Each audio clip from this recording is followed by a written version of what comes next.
Muy buenas tardes, día lunes, inicio de semana. Bienvenidos, bienvenidas al Panorama de Wall Street, aquí en Negocios TV. Vamos a intentar resumir las claves de la jornada de hoy, de lo que se ha ido comentando a final de la última semana, de qué están haciendo los mercados, así que vamos a ver todo en profundidad durante la sesión de hoy. Y bueno, empezamos con los índices. Como siempre, vamos a ver cómo se sitúan los índices ahora mismo, porque hemos tenido un inicio de sesión un poco duro. Hemos visto cómo durante el inicio de sesión pues el Nasdaq, por ejemplo, fuertemente caía hasta los menos 2% aproximadamente, igual que lo hacía el Dow Jones y el S&P en menor magnitud. Ahora mismo han ido recuperando a lo largo de la sesión, a medida que se ha ido desarrollando el día, y el Nasdaq Composite se sitúa en menos 1,48%, el Dow Jones en cero, vamos a decir cercano a cero, está en el menos 0,02%, y el S&P 500 en menos 0,60.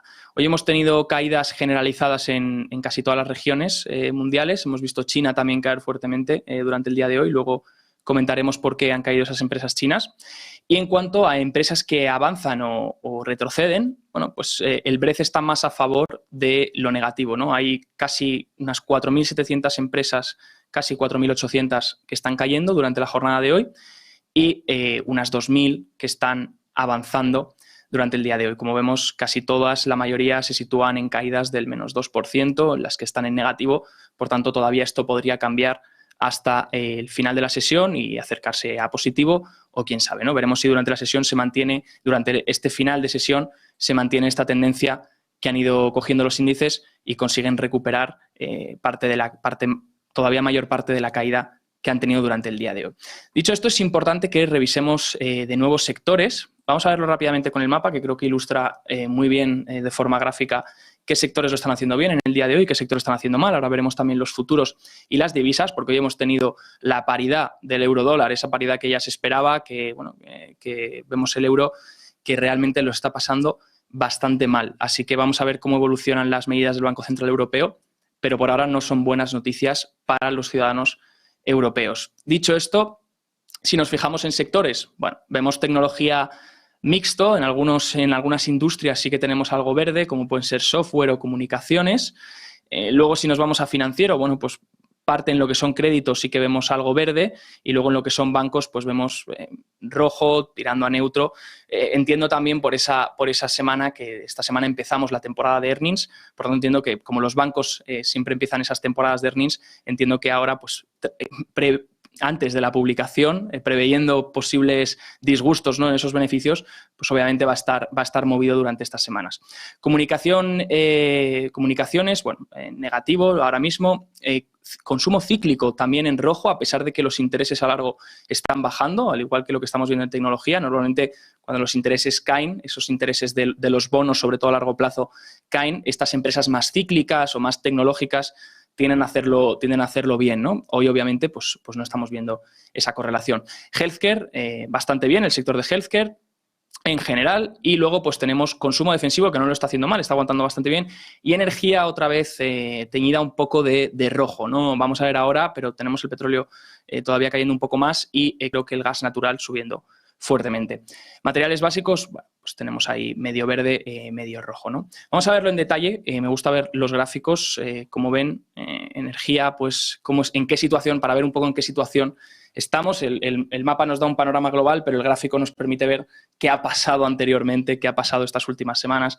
Bueno, energía ya hemos venido viendo semanas atrás, cuando repasábamos los sectores, que ha roto fuertemente las medias. Apenas le ha preocupado ninguna de las medias, tanto la media de 21 días como la media de 50, como la media de 100, pues las pulverizó, cayó fuertemente también por la bajada del precio, obviamente, de las commodities, pero ahora se topa con un soporte que es una zona clave, ¿no? Aquí parecía que la perdía y luego entraron los compradores otra vez para cerrar por encima de ese soporte. Veremos si aguanta durante estos días, lo iremos comentando en el programa, a medida que evolucione la perspectiva del sector energético, veremos si aguanta esta zona de soporte o la va perdiendo, porque si la va perdiendo, entonces cambiaría un poco las dinámicas que estábamos acostumbrados durante el pasado año, donde hemos visto un sector energético que lideraba las subidas, un sector energético que empujaba al mercado, que era, bueno, pues el mercado aún así no ha terminado de empujar, de hecho ha caído, pero aún así el sector energético era un poco lo que le daba ese sustento también al mercado, ya que lo estaba haciendo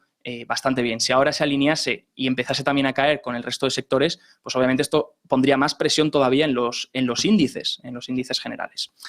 Dicho esto, pues sector financiero, preocupado ahora un poco dubitativo tras esta presentación de earnings que vamos a tener esta semana, pero bueno, menos 0,50. Comunicaciones bajando fuertemente durante el día de hoy, a pesar de la semana pasada que tuvimos ese rebote durante unos cuantos días de rebote, recuperando esa media de 21 sesiones, pues parece que hoy vuelve a apoyar en esa media, parece que está haciendo un pequeño retroceso, veremos si aguanta o vuelve a perder otra vez mínimos, porque esto es una dinámica que hemos visto durante este mes de julio. Normalmente, estacionalmente, julio no es un mal mes y hemos visto una dinámica distinta en lo que va de mes, que es que los sectores que lo estaban haciendo mal durante el año empiezan a hacerlo un poquito mejor, obviamente porque están muy sobrevendidos, y los sectores que lo estaban haciendo muy bien durante el pasado año o lo que va de mitad de año, lo están empezando a hacer un poquito peor, obviamente porque también están muy sobrecomprados. Entonces, las dinámicas del mercado van ajustando y veremos si aguantan esos mínimos que hicieron por última vez o los vuelven a perder y continuamos con bajadas. Tecnológico, lo mismo, muy parecido a comunicaciones, tecnológico, y luego pues por el lado de más defensivo, sectores que aguantan mejor si finalmente, porque se está hablando mucho de recesión estos últimos días, si finalmente entrásemos en recesión, pues obviamente sectores que se comporten mejor, pues consumo defensivo y healthcare, ¿no? Y salud. Vemos que consumo defensivo, pues tonteando ahí con la media de 50, a ver si la recupera pronto. Sector real estate, recuperando estas últimas semanas, pero todavía por debajo de medias importantes como la media de 50, por tanto todavía no hay que fiarse del todo. Utilities ahora pues hizo un muy buen apoyo en esa zona de soporte y ahora otra vez tonteando, ¿no?, con esas medias importantes como la media de 50 y la media de 100. Y como hemos dicho, healthcare, que fíjense es de los pocos sectores que está por encima de su media de 50 y intentando recuperar esa media de 100. Por tanto, un sector, de hecho si vemos abajo la fuerza relativa muestra cómo se comporta respecto a otro activo. En este caso estamos mirando el sector healthcare contra el S&P 500, contra el mercado. Estamos viendo que la fuerza relativa, si va al alza, significa que el sector healthcare lo está haciendo mejor, el ratio lo está haciendo mejor para el healthcare. Y vemos que tras estas roturas del ratio, pues ahora sin duda el ratio lo está haciendo mejor. ¿Quiere decir esto que va a subir? No. Quiere decir que lo está haciendo mejor que el S&P 500, que cuando baje, pues a lo mejor baja un poco menos y cuando sube, pues sube un poco más. Eso es lo que muestra el ratio. En este caso es favorable para el healthcare, pero veremos las próximas semanas porque ya hemos visto que estamos en un mercado muy cambiante donde las dinámicas van cambiando cada día. Creo que es un año muy interesante porque están pasando un montón de cosas, pero también es un año triste y es un año duro porque esas cosas que están pasando pues en su mayoría son negativas, ¿no? Y consumo discrecional, pues lo mismo que comunicaciones y que tecnología van un poco de la mano, pues estas últimas semanas rebotando un poco tras esa caída de los intereses y hoy pues bajando en este caso el sector de consumo cíclico un menos 2%. También importante, bueno, vamos a ver los intereses. Como ven, veníamos de esos intereses, ¿no?, cayendo. Eso ha dado un poco de alivio a lo que he dicho, a esas tecnológicas, esos sectores más cíclicos. ¿Por qué caían estas semanas? Bueno, ya lo hemos comentado en programas anteriores, pero para quien no pudo ver esos programas, pues estas semanas parece ser esta caída que tuvieron los intereses a largo plazo descontaban, pues tras una serie de datos, pues descontaban mayor probabilidad de recesión, ¿no? Entonces esos intereses a largo plazo, pues poco a poco van cayendo, al igual que lo hace la expectativa de inflación, no la actual, sino la de a largo plazo. Entonces esas caídas, pues descontando mayor probabilidad de recesión, un poco por los datos que se fueron emitiendo, datos manufactureros, datos del PMI, etc., ¿no?, que hemos ido comentando aquí en el canal de Negocios TV durante los últimos meses. Pues bueno, pues hemos visto un rebote fuerte en las últimas sesiones de esos intereses a largo plazo, debido al reporte de empleo que tuvimos la pasada semana. Parece ser que, bueno, pues que como con ese reporte de empleo, parece ser que ya el mercado coge un argumento nuevo, que es decir, pues a lo mejor tenemos un poco más de probabilidades para seguir todavía subiendo. La Fed puede todavía seguir empujando esos intereses y alargando un poco más la subida de tipos porque tiene un poco de vía para hacerlo. Aún así, el empleo es un indicador que suele ser más bien tardío, entonces veremos si no vaya a ser que de repente tengamos datos de empleo que no sean buenos de cara a los próximos meses. También es importante, ¿y por qué los intereses cayeron en ese sentido, dando más probabilidad a eso que he comentado? Pues porque también la curva se invirtió. La curva de tipos se volvió a invertir esta última semana y ahora mismo a falta de actualizar, ya que este dato que es menos 0,03, recuerden que la curva de tipos lo miramos en un diferencial. Lo podemos mirar en cualquier diferencial. Hay gente que prefiere un diferencial, hay gente que prefiere otro. La Fed suele mirar otro. Entonces, los inversores suelen utilizar el de 10 años y 2 años. Y en este caso, cuando la curva se aplana, significa que ambos intereses están en el mismo nivel. Por tanto, el interés del 10 años es igual al del interés a 10 años. Y cuando la curva se invierte, significa que el interés del 2 años está por encima del 10 años. Por tanto, tenemos esa caída en los intereses a largo plazo. Y es el mercado de bonos mandándole una señal a Powell, a la Fed. La Fed ha dicho que no le importa la inclinación de la curva de tipos ni lo que haga, pero bueno, el mercado de bonos te está mandando una señal de que tus políticas pueden hacer que la economía acabe mal. Dicho esto, pues ahora falta actualizar, como hemos dicho, este último dato es el del viernes, 0,03. Aún así, el interés del 2 años ahora mismo se sitúa en el 3%, más o menos 3,0 algo, y el del 2 años por debajo en el 2,99. Por tanto, hablamos de un spread negativo de 0,07 aproximadamente, si no me fallan los cálculos, así a bote pronto.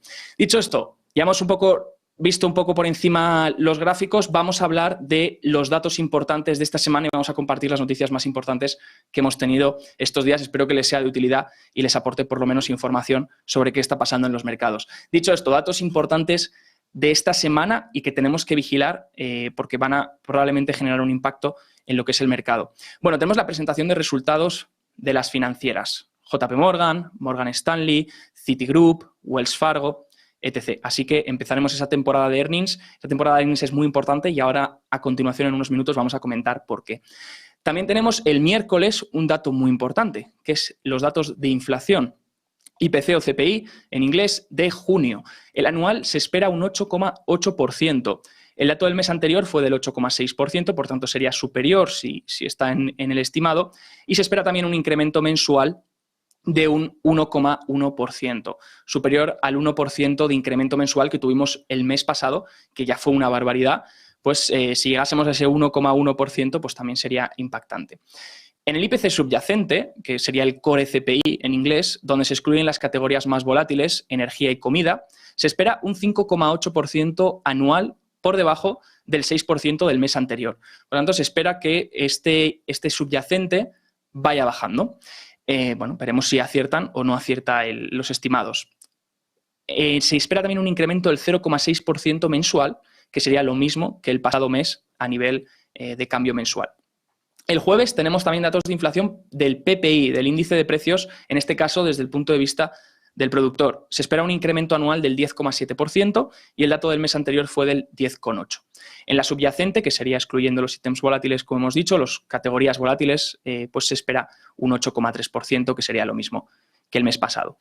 El viernes tenemos datos sobre las ventas minoristas, retail sales en inglés. Acuérdense que veíamos cómo las retail sales, que a pesar de que se expresan en dólares y que la inflación ha aumentado, a pesar de ello veíamos disminución en las retail sales en los últimos meses y lo estuvimos analizando aquí en el canal.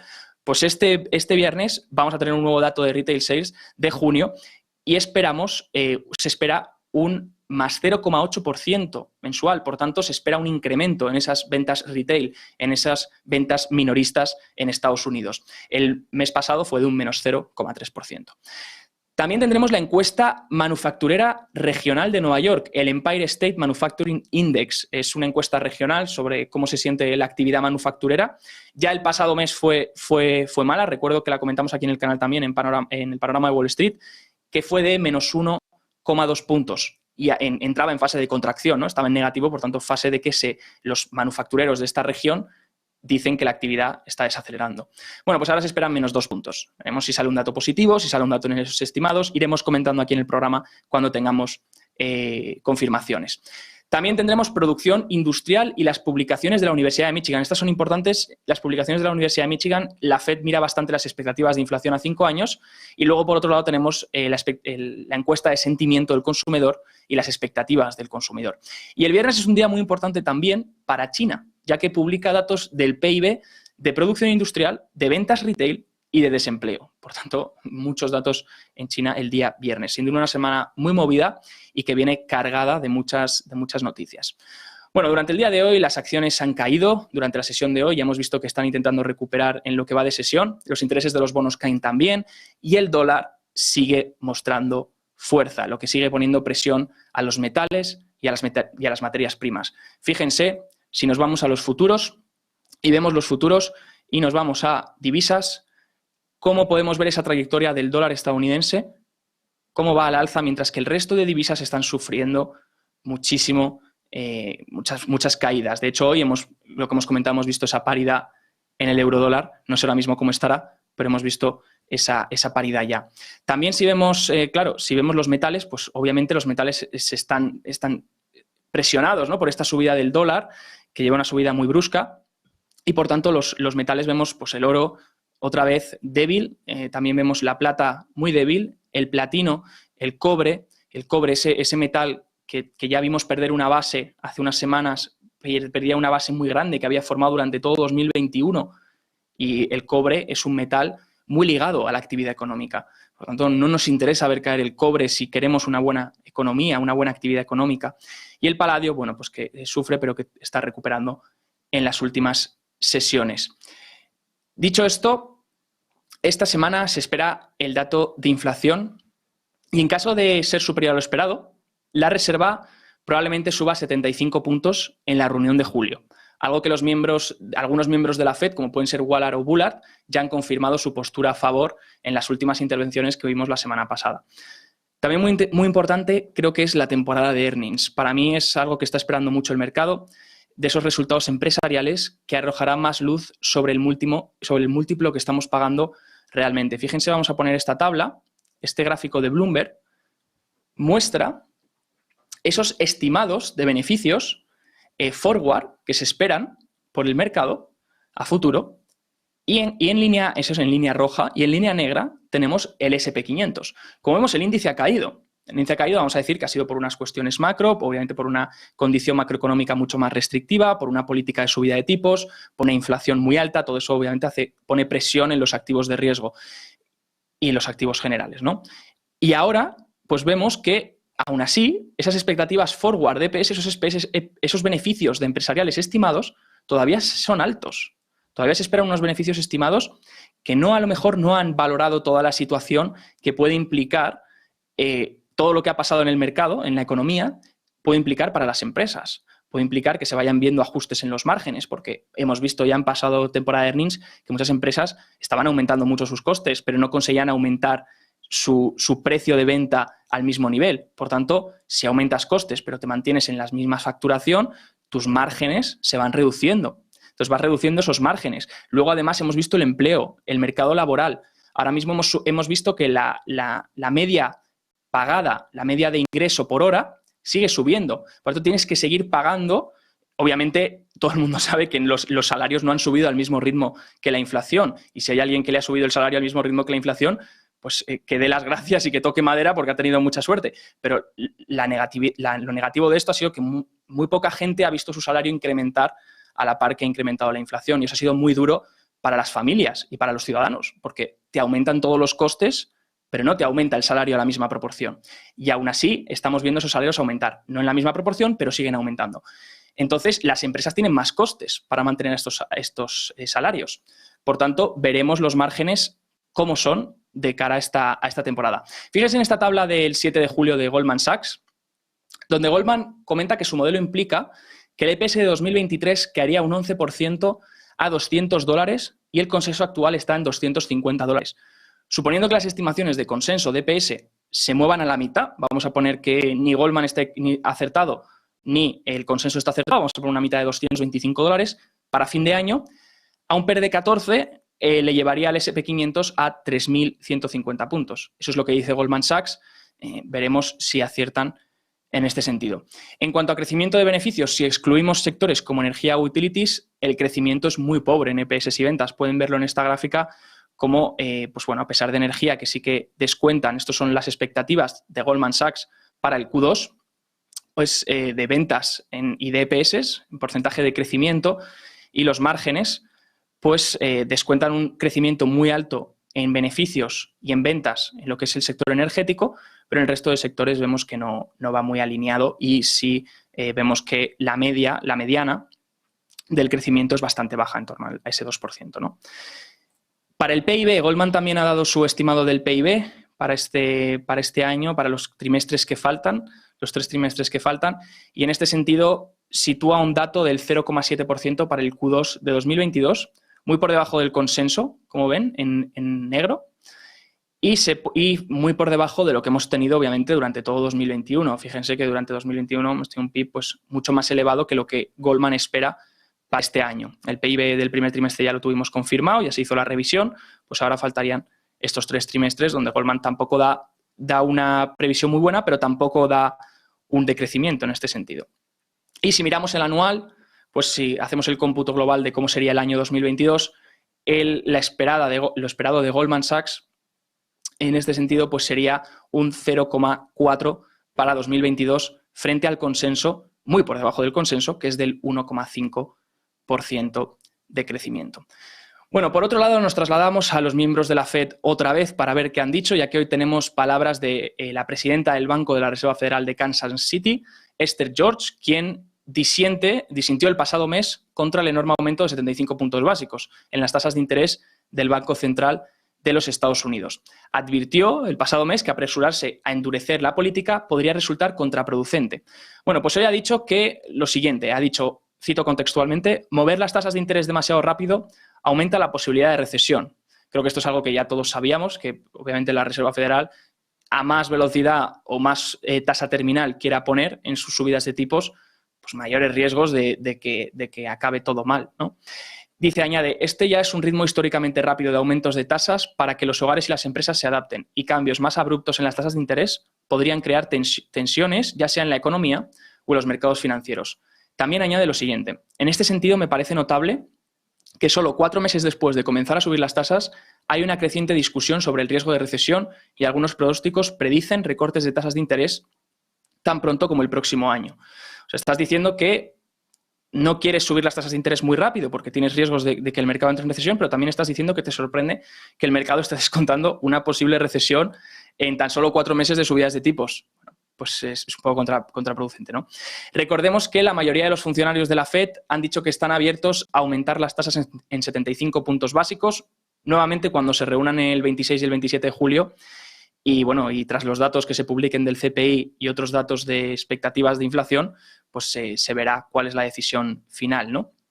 Los mercados, aún así, también muestran tasas que alcanzan un máximo de alrededor del 3,4% en la primera mitad del próximo año, por debajo de las propias previsiones de la FED, con modestos recortes antes del final de 2023. ¿Por qué? Porque poco a poco esa curva va prediciendo que las cosas pueden acabar mal y entonces descuentan que van a tener que volver a bajar, que los intereses van a tener que volver a bajar en el largo plazo, ¿no? Veremos quién acierta, si el mercado o la Reserva Federal, que recordemos que Waller y Bullard la semana pasada dijeron que no veían riesgos de recesión porque veían un mercado laboral fuerte.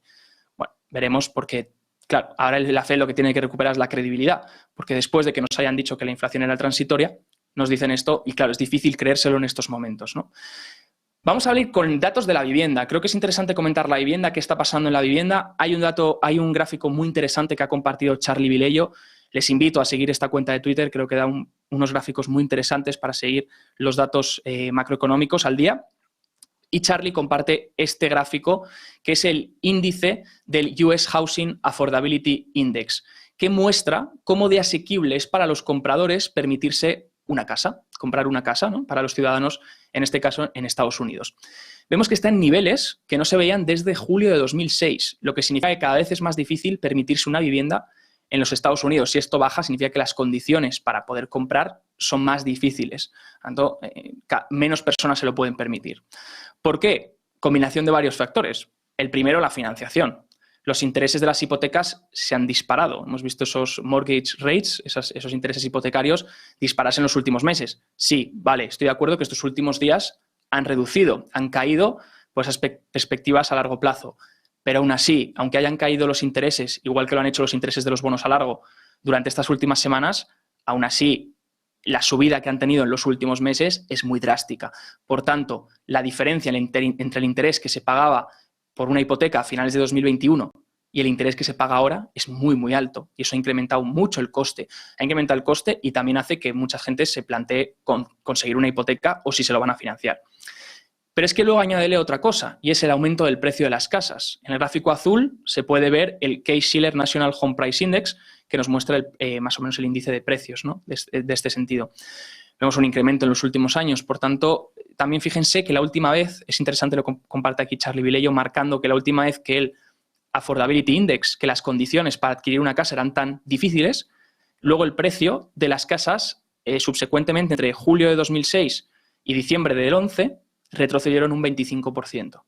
¿Por qué? Bueno, pues porque al final no te queda gente a la que vender casas y tienes que reducir los precios de los listings, tienes que permitir comprar a menor precio y, por tanto, para que pueda haber otra vez demanda. Por tanto, coste de adquisición más alto y coste de financiación más alto. Y luego, para colmo, los salarios pues no crecen al mismo ritmo, que es lo que está ocurriendo en estos últimos meses. Por tanto, es más que el sueño americano, ha resultado ser la pesadilla americana, ¿no? Ese sueño que nos venden de tener una casa, 2 coches, pues al final es una pesadilla porque ahora mismo es imposible para cualquier ciudadano mantener esto, ¿no? Obviamente para gente que tiene unos ingresos muy altos, pues seguramente sí, pero para el ciudadano medio pues no lo es. ¿Y qué noticias tenemos también de este mercado inmobiliario? Bueno, es importante ver el porcentaje de acuerdos de compra cancelados durante el mes de junio. Ya hemos visto que todavía nos faltan datos para ver si el precio cae y pues empieza a hacer todo esto efecto en el precio de las viviendas. Pero a falta de ello, estamos viendo los listings, las publicaciones de las viviendas cuando se hace online y una persona quiere vender la casa, pues esos listings, al precio al que pones la vivienda, pues sí que están bajando o en algunas regiones sí que están reduciendo los precios. Todavía no nos faltan datos para confirmar esto. Pero lo que sí que podemos confirmar es que en todo Estados Unidos, durante el mes de junio, casi 60.000 acuerdos de compraventa de viviendas se han cancelado. Según un análisis de Redfin Corp, tienen ahí el gráfico, la fuente es Redfin, esto supone que el 15% de compradores durante el mes de junio que tenía un acuerdo de compra-venta ha cancelado el acuerdo. No va a comprar finalmente, se ha echado para atrás y finalmente pues no va a adquirir esa propiedad. Razones, bueno, las que hemos mencionado hace unos minutos, el aumento de costes, muchas solicitudes de hipoteca son denegadas y las inspecciones también de las casas revelan la necesidad de reparaciones. Ahora mismo las reparaciones están costosas.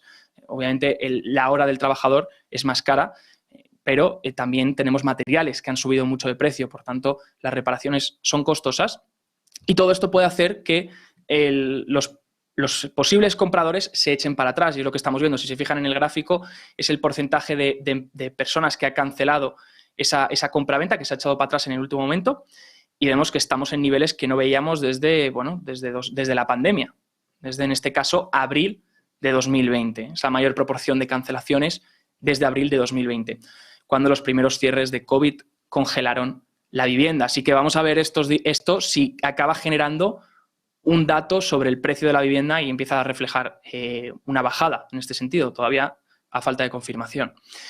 Vamos por otro lado con las acciones de Twitter. Ahora mismo no sé a cuánto cotiza ahora mismo, a cuánto cae durante la sesión de hoy Twitter. Vamos a verlo rápidamente.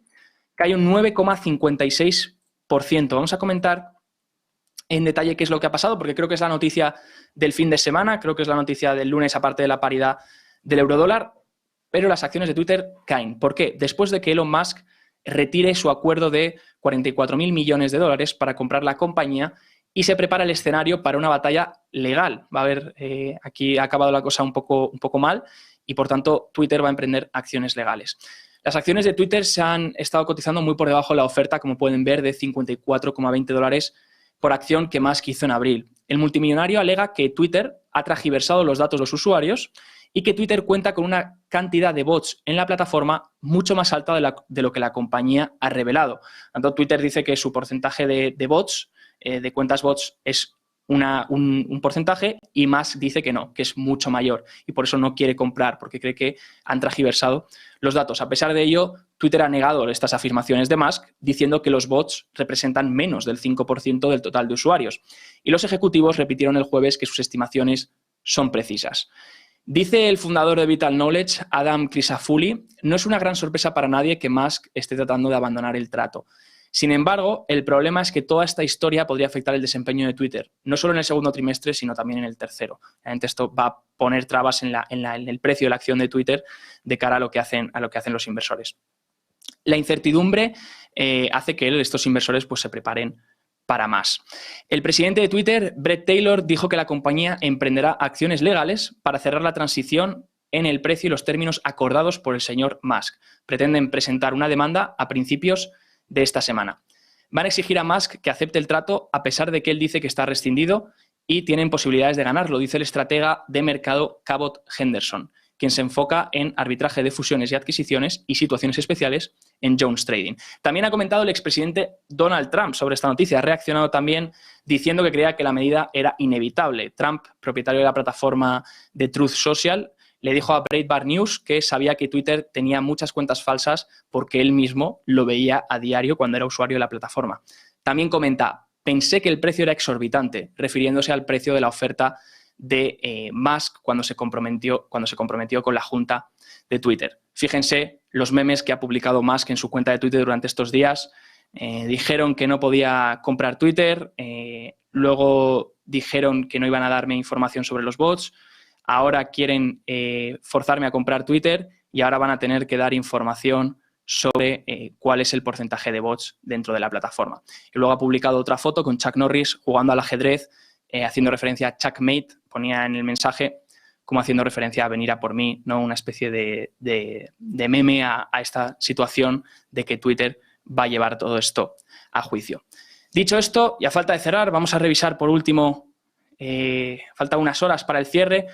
Bueno, pues sigue la tendencia del día, esa caída a primera hora, ahora recuperando un poco los índices, veremos si se acercan cada vez más a cero, si vuelven a caer otra vez hasta el menos 2% el Nasdaq, por ahora en el menos 1,81%, el Dow Jones en el menos 0,29% y el S&P en el menos 0,86%.